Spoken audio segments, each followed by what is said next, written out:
और अब खुलेगा 7 साल पुराना राज। 7 साल पहले 15 साल का नाबालिग लड़का लापता हुआ, जिसकी चाकू मारकर कातिलों ने हत्या कर दी।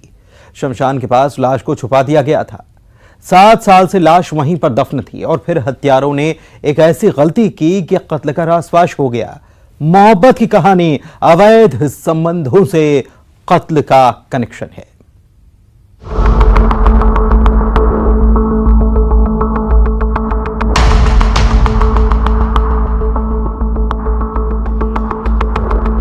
अनिकेत मिश्रा नाम के लड़के की हत्या हुई थी और ये जो है गौरी शंकर मंदिर से लगा हुआ जो शमशान है उसके पास ही, शमशान से लगी हुई के इलाके में ही एक सुनसान जगह पे डेड बॉडी को छुपाया गया था।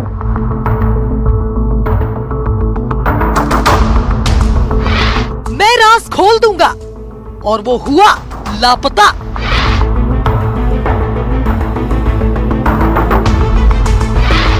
मोहब्बत की कहानी और एक गुमशुदगी। 7 साल पुलिस करे उसकी तलाश।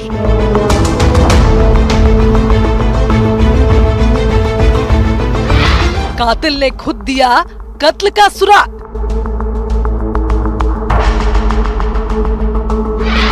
हमने उसे मार दिया, लाश यहाँ है।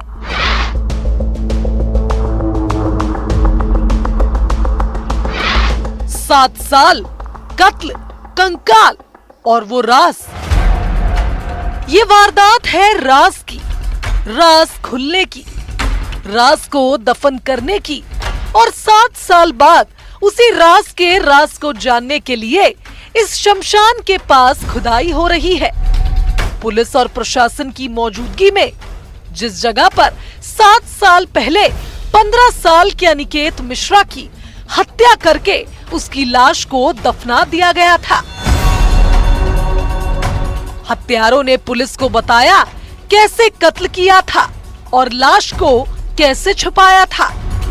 दरअसल 7 साल पहले 15 साल का अनिकेत लापता हो गया था। दमोह के हटा थाने में अनिकेत की गुमशुदगी की रिपोर्ट दर्ज कराई गई थी। अनिकेत हटा के कमला नेहरू वार्ड में किराए के मकान में रहता था। वर्ष 2016 के फरवरी महीने में 19 तारीख को अनिकेत मिश्र नाम का एक लड़का अपने घर से कहीं चला गया था, जिसकी घूमने की रिपोर्ट 20 तारीख को उसके पिता कैलाश मिश्र द्वारा की गई थी। उसके बाद से लगातार पुलिस ने प्रयास किया था, बहुत मेहनत की थी पुलिस ने, और मेहनत का नतीजा यह है कि पुलिस ने जिन जो आरोपी अभी इस मामले में गिरफ्तार हुए हैं उनसे अनेकों बार पूछताछ की। यानी पुलिस के भी टारगेट में उस समय भी थे ये लोग, क्योंकि इन्होंने घटना के बारे में कुछ जानकारी दी नहीं थी, बातों को टाला था। उस समय बयान में इधर उधर की बातें बताते रहे, इस कारण से उस समय तक खुलासा नहीं हो पाया था।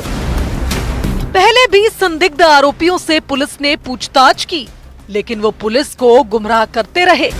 इस मामले में आरोपी ने किसी को अपना सच बताया और ये कहा कि यार गलती हो गई। बस इस बात की खबर मुखबिर से पुलिस वालों को लगी और गलती की असल कहानी पुलिस के कानों तक पहुंची। अनिकेत की हत्या टीकाराम विश्वकर्मा और उसके साथी ने की थी, जो वारदात के वक्त नाबालिग था। दोनों मेला घुमाने के बहाने उसे अपने साथ ले गए थे और चाकू मारकर कत्ल कर दिया था। मुखबिर तंत्र का उपयोग करते हुए पुलिस को एक जानकारी मिली कि जिन दो लोगों ने घटना घटित की है उसमें से एक आरोपी ने किसी के से नशे की हालत में बोला था कि गलती हो गई थी हम लोगों से। इस क्लू के आधार पर पुलिस ने काम करना शुरू किया। काम करने के बाद मुख्य आरोपी टीकाराम विश्वकर्मा को पुलिस ने गिरफ्तार किया है और साथ में दूसरे आरोपी को गिरफ्तार किया गया। चूंकि आरोपी घटना के समय नाबालिग था, इसलिए उसका नाम हम नहीं बता सकते। अनिकेत आरोपी टीकाराम को जानता था। अब कत्ल क्यों हुआ तो ये भी सुनिए। अनिकेत टीकाराम विश्वकर्मा का राज जान गया था, उसके अवैध संबंध की कहानी को जो बार बार ये भी कहता था वो ये राज खोल देगा। अनिकेत मिश्रा को आरोपी टीकाराम विश्वकर्मा के अनैतिक संबंधों की जानकारी थी। उसे ऐसा लगता था कि वह जो है इस बात को लोगों को बता रहा है, जिसकी वजह से इसको कई लोगों ने कई बातें कही थी और ये विवेचना में आया है। शुरुआती विवेचना में सारी चीज़ें आई हैं कि कई लोगों ने कहा था कि हमारे लड़के के साथ न घूमो, ये न घूमो। अपनी मोहब्बत की कहानी या कहे अवैध संबंध के राज को राज रखने के लिए टीकाराम ने अनिकेत को हमेशा के लिए खामोश कर दिया। जब पुलिस से पूछा गया, भाई अगर तुमने इसकी हत्या की है बालक की, तो बालक कुछ कहाँ छुपाया है, तो उसने एग्जैक्ट उसी स्थान पर ले गया और जहाँ पे लाश को छुपाया था, और वो ऐसे सारे तथ्य बताए जो जिस प्रकार से घटना को लाश को छुपाने के लिए उसने क्या क्या उपाय किए थे, वो सारे लक्षण वहाँ पे मिले और उसके आधार पर हमने वहाँ से अस्थि अवशेष बरामद किए हैं। अस्थि अवशेषों का आज पीएम हुआ है और कल हम इसकी डीएनए रिपोर्टिंग कराएंगे। कत्ल, कंकाल और 7 साल बाद राज तो खुला, लेकिन अंतिम संस्कार के लिए डीएनए रिपोर्ट का इंतजार है।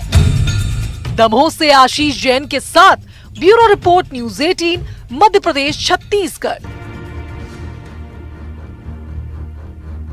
और इसी के साथ आज के क्रिमिनल्स के इस एपिसोड में इतना ही। मुझे दीजिए इजाजत और आप रखिए अपना ख्याल। नमस्कार।